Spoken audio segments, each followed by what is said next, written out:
दोस्तों, आज का जो विषय है वीडियो का वो है ये है कि टैली ERP 9 या जो टैली प्राइम अभी लेटेस्ट जो नया वर्जन चल रहा है उसमें हम लोग कंपनी का क्रिएशन किस तरीके से करते हैं। या सिंपल लैंग्वेज में कहें कि जब भी हम टैली ख़रीदते हैं और उस पर वर्किंग चालू करते हैं तो उसमें सबसे पहले हम लोगों को अपनी फर्म को क्रिएट करना पड़ता है, उसका डेटा फीड करके।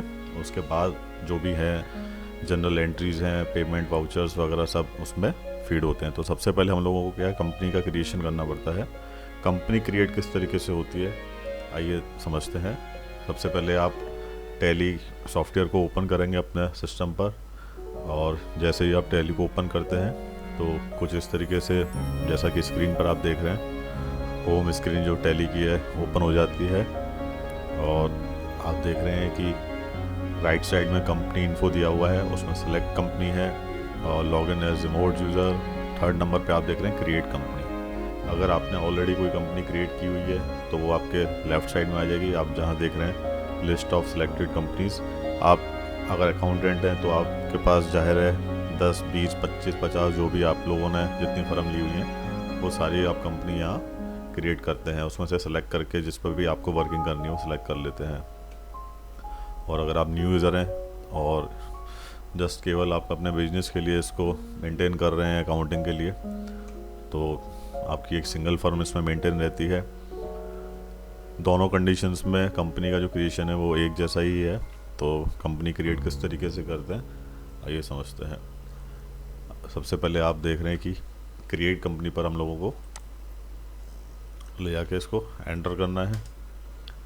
आप देख रहे हैं कि स्क्रीन जो है ओपन होके आ गई है। इसमें सबसे पहले टॉप पर आप देखते हैं डायरेक्टरी, ये ऑटो फीड होके आता है। जहाँ भी आपका डेटा ये फीड रहेगा बाय डिफ़ॉल्ट ये C ड्राइव में जाके सेव होता है।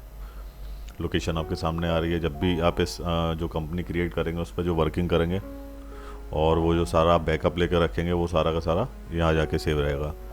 टैली में आप जब भी वर्किंग कर रहे हैं दोस्तों तो एक चीज़ का खास ध्यान रखें, टाइम टू टाइम अपना जो बैकअप डेटा का लेते रहें।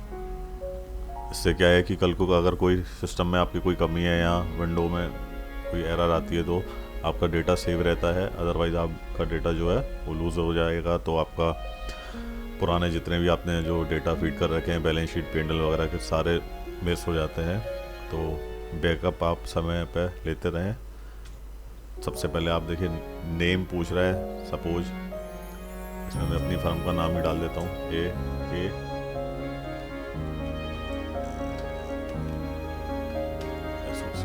ये आप अपनी फर्म का नाम डालेंगे, एंटर करेंगे।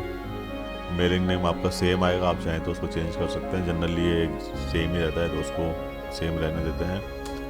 एड्रेस जैसे कि सपोज़ अगर मैं अपने कॉलोनी का एड्रेस या जहाँ मेरा ऑफिस है वहाँ का एड्रेस डाल देता हूँ। उसके बाद आप चाहें तो उसके जो एड्रेस है, कई लोगों का क्या है कि 2 या 3 लाइन में होता है, रोड है कोई या नियर का कोई लैंडमार्क है, जो भी है आप उसको प्रॉपर एड्रेस को फीड कर देंगे। उसके बाद कंट्री जो है बाय डिफ़ॉल्ट आपका इंडिया ही आएगा। स्टेट आपको सेलेक्ट करनी पड़ेगी, जैसे कि मैं राजस्थान से हूँ तो मैं राजस्थान सेलेक्ट कर लेता हूँ। उसके बाद आपको पिन कोड एंटर करना पड़ेगा। ये भरतपुर राजस्थान का पिन कोड है 321001।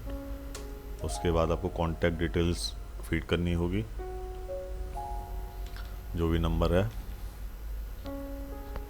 और मोबाइल नंबर आपका, फैक्स नंबर अगर है तो फैक्स नंबर, ईमेल आईडी,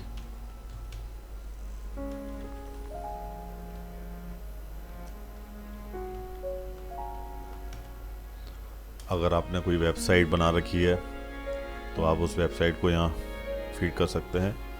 आजकल ऑनलाइन वर्किंग का क्रेज़ ज़्यादा हो गया है तो कई रिटेलर्स या जो भी